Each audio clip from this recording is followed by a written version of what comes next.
3, 2, 1, action.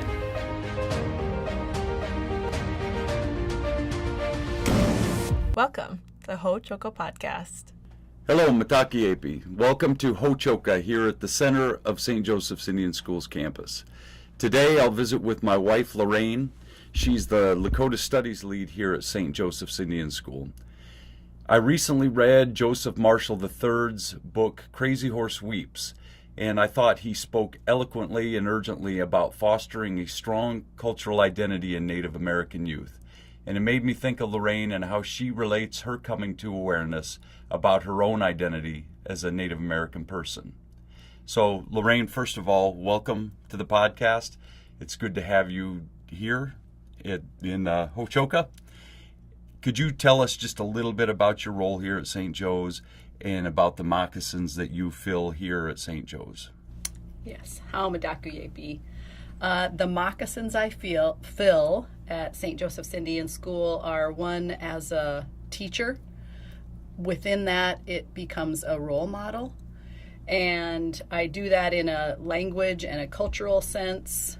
I am a guide for the Ocheti Shakoi Essential Understandings teachings, which are a cultural curriculum across the state. So I'm passionate about doing that, and different elements to help the kids and staff and whoever I can. You just received a national award, and I want to congratulate you again on receiving that award. You were selected as the Teacher of the Year by the Council on Residential Excellence, and this council it's a national organization that exclusively represents places like our school and that provide home-like educational services to children who live away from their families. And congratulations on winning that award. Thank you. Yeah. The Educator of the Year award was an honor. I think it's a reflection of what we all do here at St. Joseph's Indian School. It represents what we do in the community, on campus, in our school, across staff. So I'm honored to receive that award, and I often reflect on, what does that mean? How did this happen? And it really is just the passion of my work, being able to teach language and culture to students, work with their families, work with staff. And I know the award talked about community work, where we go out into the community and we teach by dancing and sharing our culture. But really the core part of that is the everyday teachings of getting to be in my classroom.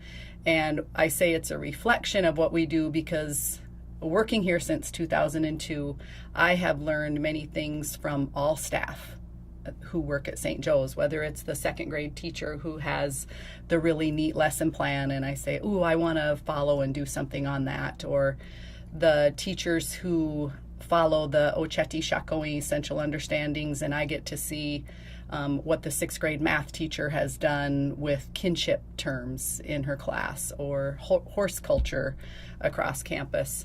So the award is an honor, but I think of it really as a reflection of what I get to do here at St. Joe's, and how we all work together to build a community that shares who we are with the world. And we do that. Yes. And you're my Educator of the Year. You have been for many years, but it's nice to see that the board recognized you in that way too. That's a pretty special thing. In the nomination that was written for you for that award, part of it, there was a reference, I think, to your cultural identity and how you learned your cultural identity. It didn't start naturally. I don't think from what I've heard, from what you've said, and from what the nomination from the award said, you didn't come to the culture naturally. You had some aha moments as you went along that helped you grow into that culture. Am I correct in that? Yes. Mm-hmm. Partially. Okay. It didn't come naturally, but later in life, I understood what was happening within my heart and my mind. So first I say, ha ma Lakota, si changu o yanke, I mataha. I am Lakota, and I'm from the Rosebud Sioux tribe of the Burnt Thigh Nation, and that is my cultural identity. But learning about who I am and those aha moments that have happened in my life have been really powerful and moving for me to the point where I want to share that with my students so that they can understand who they are.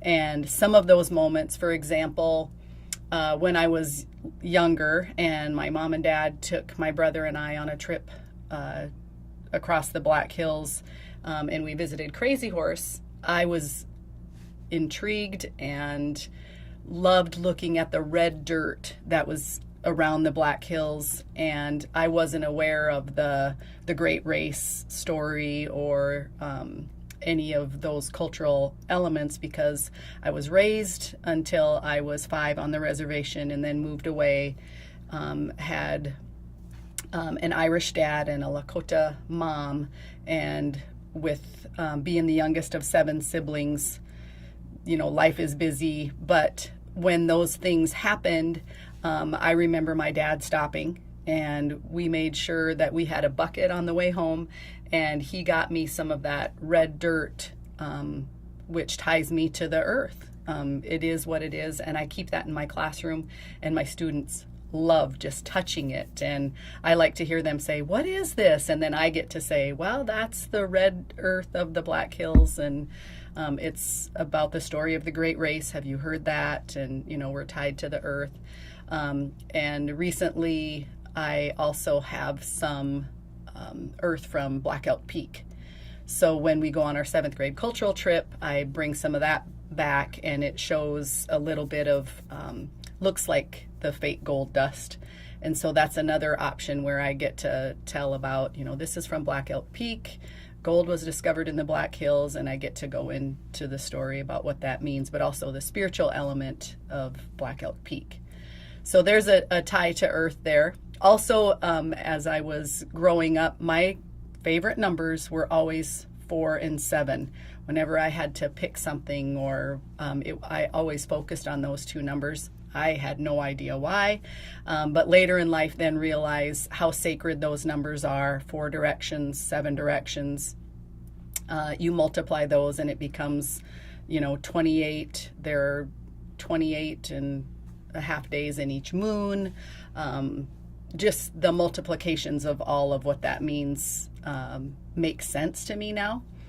And I also, as I grew and aged, as I became a mom and had a child, the attachment to the umbilical cord. And you and I have talked about this, that when one of my children when my first child was born and I had that umbilical cord in my hand and I understood the attachment of what that meant between her and I kept it, but I didn't know the story about the little turtle amulet that you kept that and you beaded it.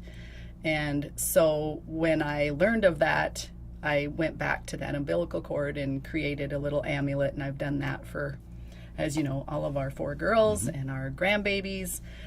So that attachment was another aha moment, or it just made a connection between, okay, I understand what my cultural identity is. This makes sense. How is that ingrained in somebody that was never taught that? Just makes a really powerful identity sense to me. So again, I use that in the classroom, ask the kids, and they'll say, "Oh yeah, I have that at home."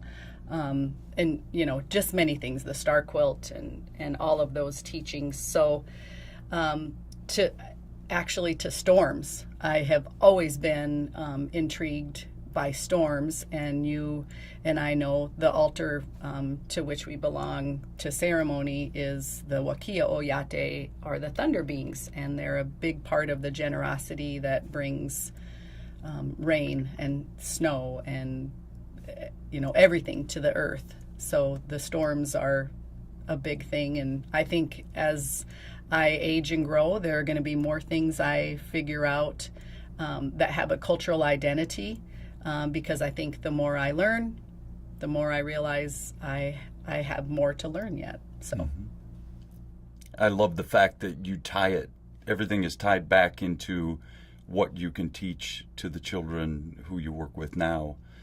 As I hear you talking, you're talking about your own growth and where you went with that, and you say, I want to teach these kids the same things. What I hear you saying too is that there were seeds planted when you were a young girl, and that some of those teachings became more apparent to you as you got older.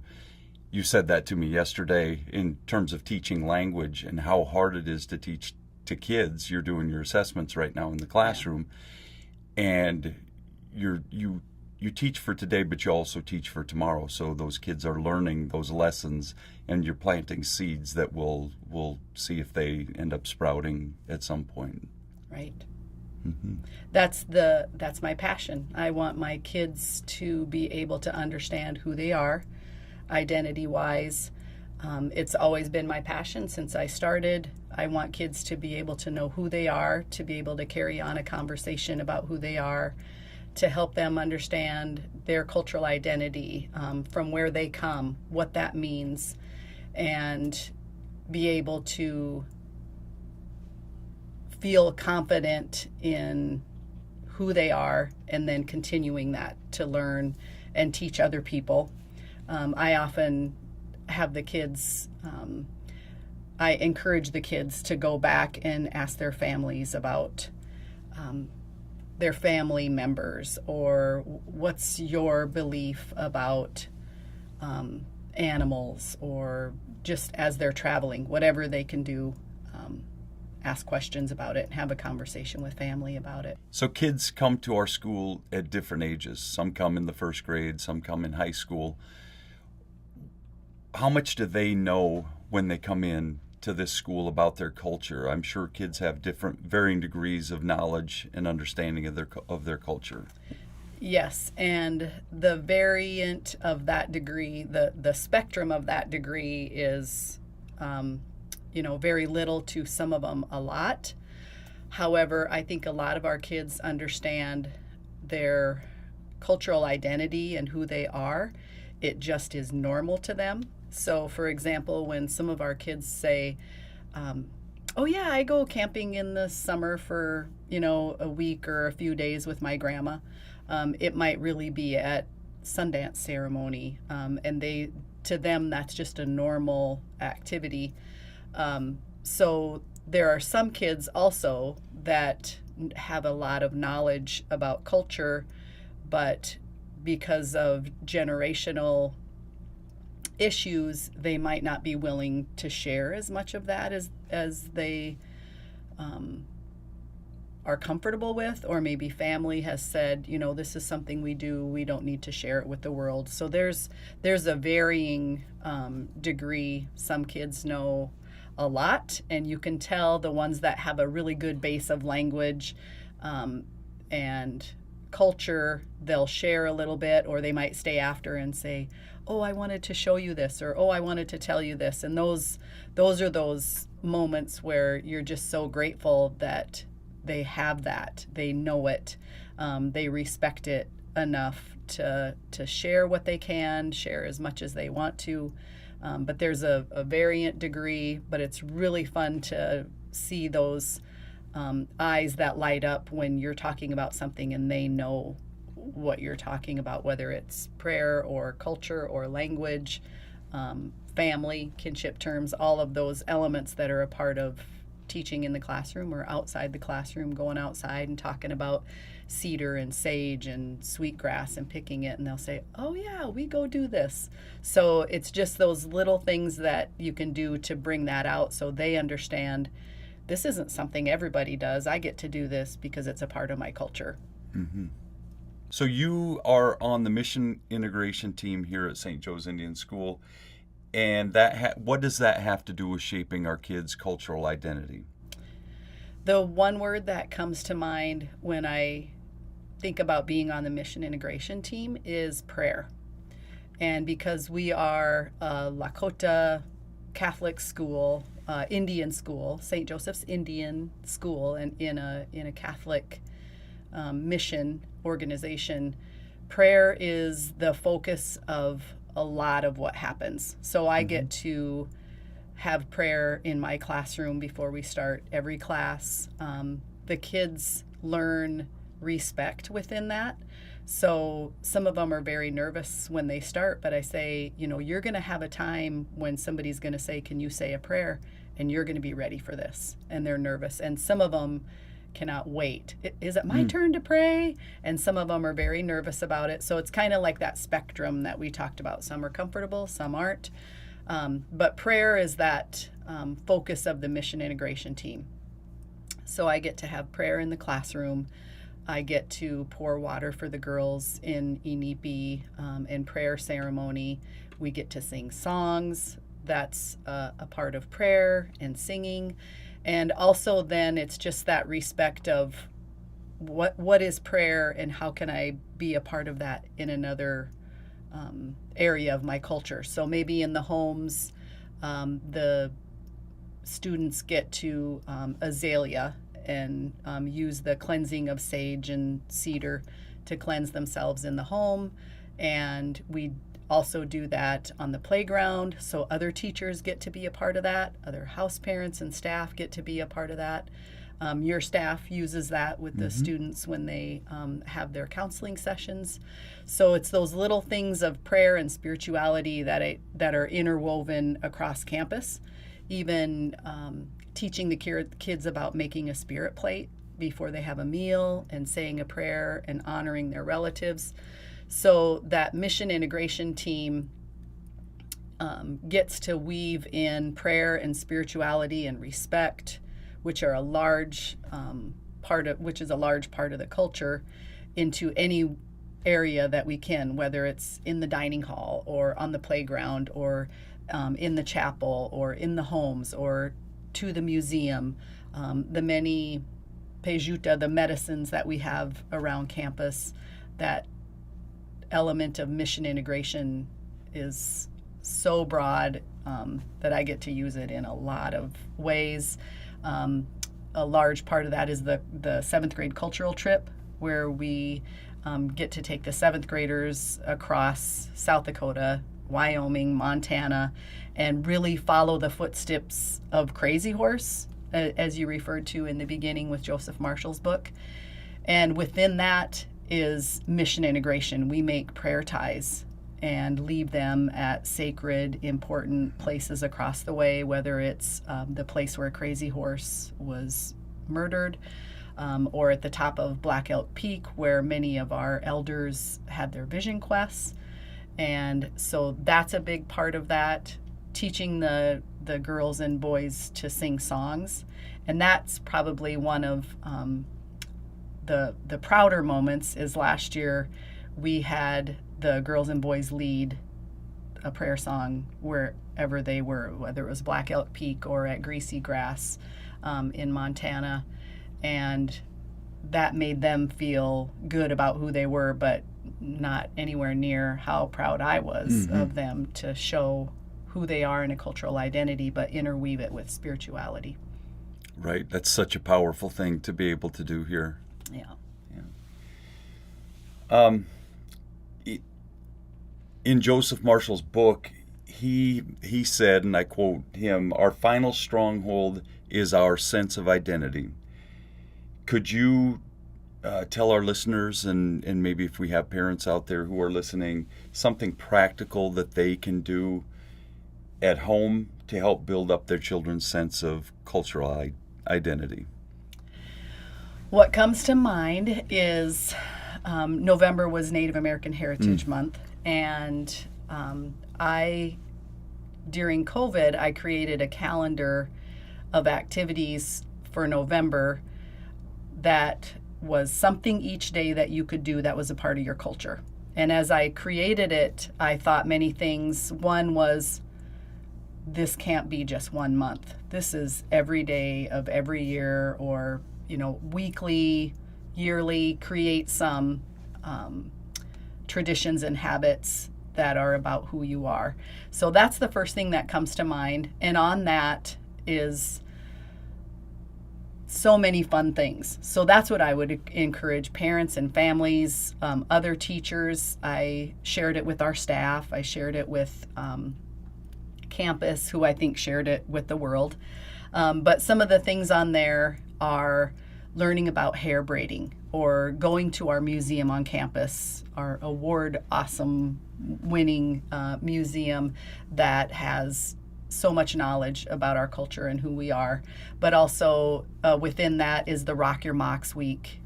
So wear your moccasins. Recently, we've had ribbon skirt making across campus. So learn about ribbon skirts, or a contemporary item that's a part of the world. And I could tell you all 30 days, but that's what I would say is a good thing to do, is take that and learn about who you are, watch a movie, cook a food, learn your language, speak a word and practice it and use it. There are 30 different activities, but at the end of that, I encourage my students and everybody to take a few of those items and make them permanent in your life. The other thing I would suggest is kind of what I talked about before. Have a conversation.